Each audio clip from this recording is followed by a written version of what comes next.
Hey, what's up everyone? This is Chris back with the Bimmer Barn. So we're going to be unboxing the Eonon Android 10 radio. This is the 2020 or 2021 version, depending on when you're buying it. But this has the latest software. It has, I guess, the best specs, and it's one of the more affordable Android head units that you can get for the E39 platform.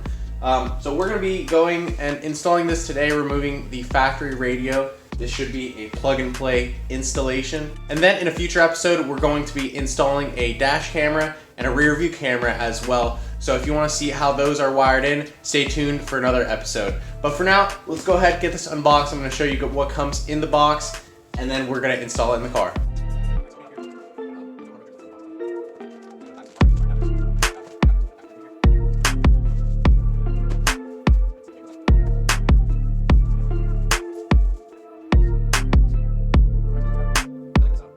Alright, so fully unboxed here. It doesn't look too bad. I do like the fact that it has knobs, and so I chose this unit because it had a volume knob on it, which you want when you're not trying to be distracted on the road driving, looking for like a touch display to turn down the volume. But it's got similar buttons to like the factory nav on the upgraded or the factory E39 nav.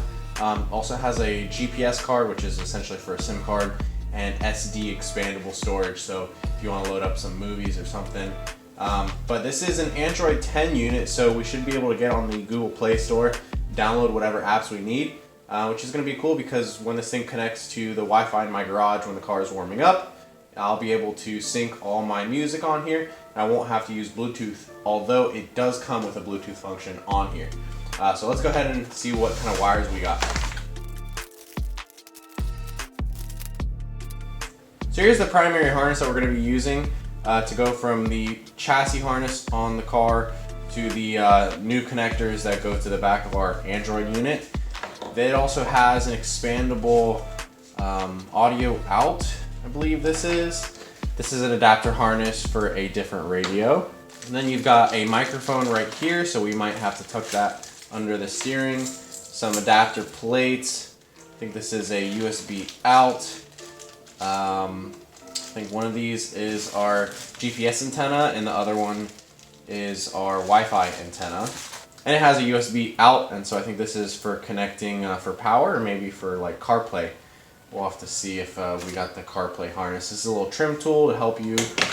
And then fuse, I think radio connector, some 3M tape. That's going to help with installation. So let's go ahead and get the factory radio system out of the car, and then we're going to start installing this piece by piece. So here inside the car, I recently did a black interior conversion, and that meant transferring over the black factory dash from my E39 M5 parts car into this one. And when I did so, I knew I was going to be installing a double DIN radio, and I knew that I wouldn't need the center support bracket. So the center support bracket is what would usually fill in this void here. It looks like this once you've removed it, and the problem is that in order to remove this, you actually have to remove this black dash here because the arms here are hidden underneath it. You won't be able to just remove the 4 screws that you see. You have to remove the dash. But we're no longer going to be using that functionality. Yeah, I think it does look pretty cool. I like the lines of it being continued across. This is a black piano trim piece, but I chose to go with the wooden trim in this car because I think I like it better. So the lower radio has to come out first. You're just going to poke that through, and then there's a connector on the side here, and that comes out. And then you'll be able to get this unit out here. Now this is sort of like the amplifier or the main unit. So the other one was basically just a display unit. It only had one connector. This one has multiple. It has this big one right here, and then this one I think, and one for the radio. This is actually the radio connector right here, but when I received the car, of course this is a part of the chassis harness, so you can't just replace it. But this was shoved into the speaker hole and taped in. You can see the tape residue right here, and it didn't, it was working for a bit, but we have really bad radio reception with this. It sounded really bad. So we're hoping that replacing this radio will give us better sound quality. All right, so now since our radio is out, we're gonna go ahead and test fit our unit here. I've got the adapter harness on the back with the correct, I think, fitting for our car. And let's see if this radio works.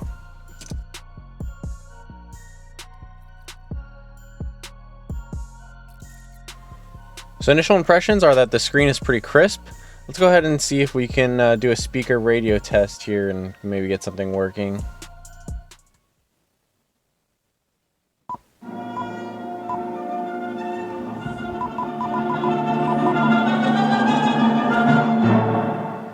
All right.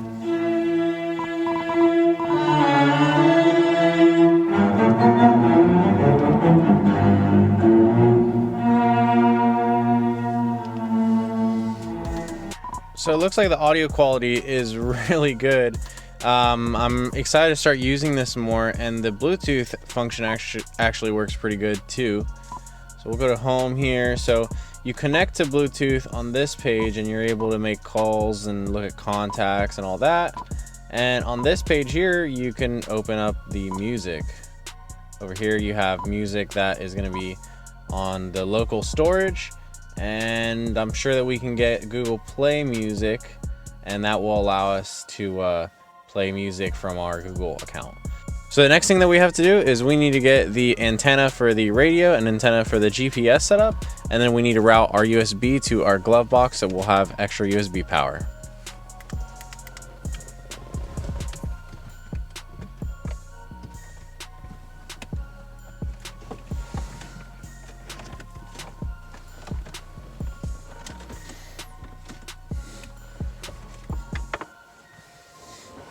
So there we have the USB lines routed. So those are going to go to the glove box, and they'll dangle in there. Can still close the glove box great.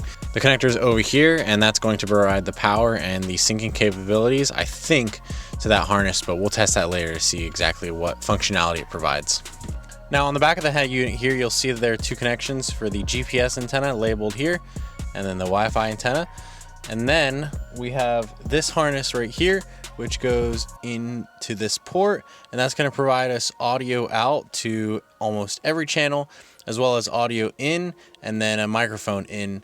And there's a full wiring diagram here in English, easy to read, understand, and that's going to walk you through what you need to hook up in order to get the most out of your product here.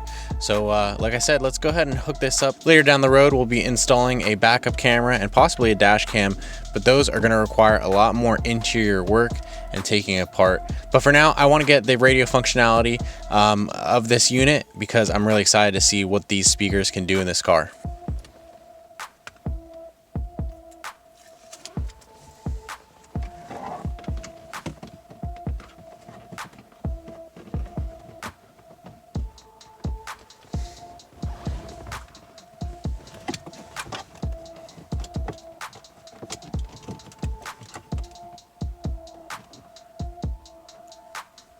So here are the two wires, and we simply routed them and connected them using the double-sided tape to the back of the air climate duct here. So that was pretty simple. I think in the instructions it recommends that you go to the pillars, but I think that if we're on top of the dash, that we've got plenty of reception, going straight up from the windshield. So that is done. The USB is routed. So the next thing to do is to route our microphone. I'm going to see if I can do it right here by the steering wheel, because of course when you're driving, you're going to be facing the steering wheel and kind of talking to it. So let's see if there's enough room to put the microphone there.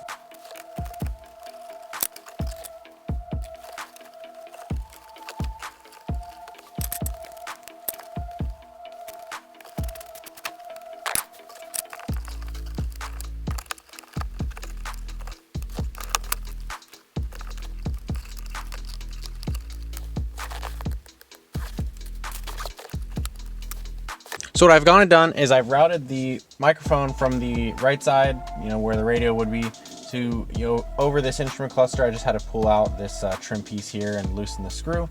But what we're going to do is, with a little bit of the 3M double-sided Velcro that's included, I'm going to tape one side to the microphone, the other side to the top of my steering column, and then that's going to give us a removable microphone, so that when we need to remove the steering column for any reason, we'll be able to separate the microphone and we won't have a ton of wires to worry about. And the other side we're going to peel off, and we're going to stick it to the top of our steering column. So here it is, and that's with the double-sided right there. So it should stay on in place, not move a lot. We're gonna be able to tuck this wire. You won't even see it when you're driving, and then that will go to our radio. Now our final step is getting these brackets installed. You can see I already have one on here, and unfortunately the screws that it came with did not work with the factory screw adapters right here. So we're gonna use the factory screws, reuse those on these brackets. And this is the final step, because once we install these brackets, we'll have a good base plate for the radio to lay against, and then we'll be able to screw the radio to this, and that way it won't fall out.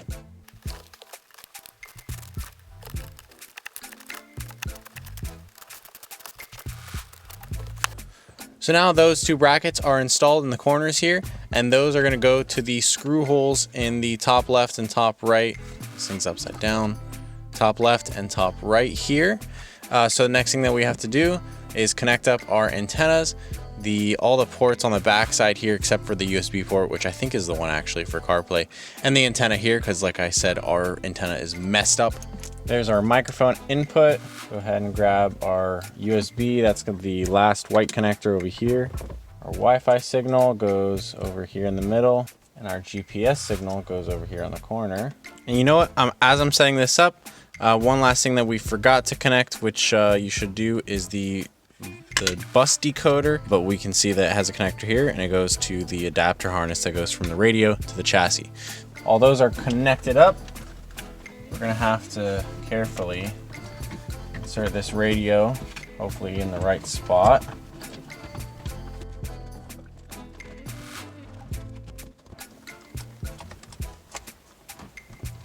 So these screw covers come off like that, kind of weird.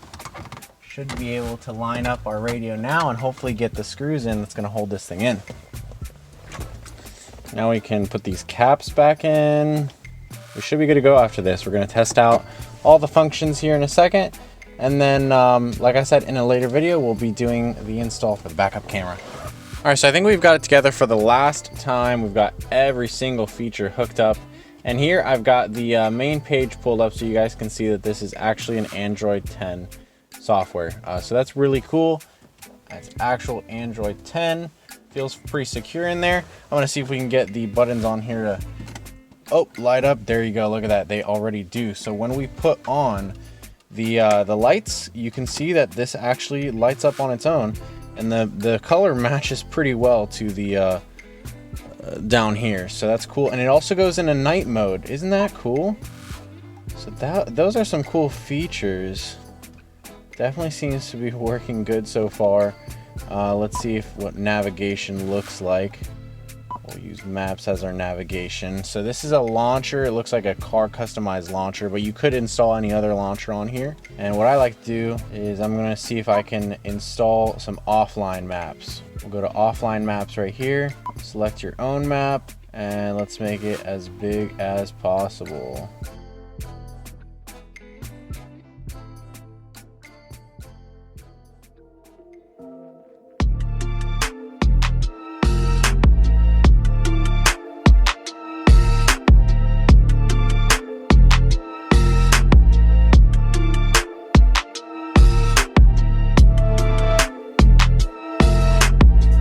So that is going to conclude our video for today. Now I still do have these two cameras, the dash cam and the backup cam, to install, but I haven't done so yet. If you want to see me install these, I can provide a YouTube video, so go ahead and let me know down in the comments below if you want to see how these get wired in.